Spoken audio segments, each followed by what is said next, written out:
بسم اللہ الرحمن الرحیم۔ السلام علیکم۔ حضرت صفیہ رضی اللہ تعالیٰ عنہ کا یہودی کو طعنہ مارنا۔ حضرت صفیہ رضی اللہ حضور اقدس صلی اللہ علیہ وسلم کی پھوپھی اور حضرت حمزہ کی حقیقی بہن تھیں۔ احد کی لڑائی میں شریک ہوئیں، اور جب مسلمانوں کو کچھ شکست ہوئی اور بھاگنے لگے تو وہ برچھا ان کے منہ پر مار مار کر واپس کرتی تھیں۔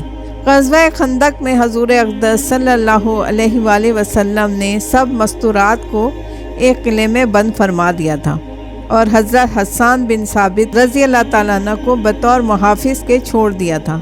یہود کے لیے یہ موقع بہت غنیمت تھا کہ وہ تو اندرونی دشمن تھے ہی، یہود کی ایک جماعت نے عورتوں پر حملے کا ارادہ کیا اور ایک یہودی حالات معلوم کرنے کے لیے قلعے پر پہنچا۔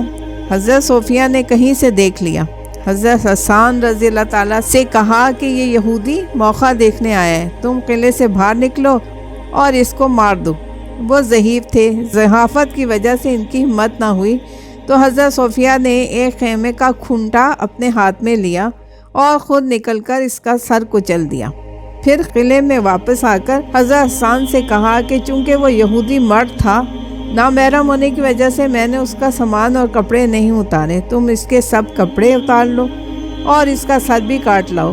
حضرت حسان بہت ضعیف تھے، جس کی وجہ سے ان کی بھی ہمت نہ فرما سکے، تو دوبارہ تشریف لے گئیں اور اس کا سر کاٹ لائیں، دیوار پر سے یہود کے مجمع میں پھینک دیا۔ وہ دیکھ کر کہنے لگے، ہم تو پہلے ہی سمجھتے تھے کہ محمد صلی اللہ علیہ وسلم عورتوں کو بالکل طعنہ نہیں چھوڑ سکتے، ضرور ان کے محافظ مرد اندر موجود ہیں۔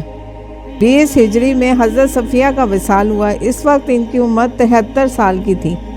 اس لحاظ سے خندق کی لڑائی میں جو سن 5 میں ہوئی، ان کی عمر 58 سال کی ہوئی۔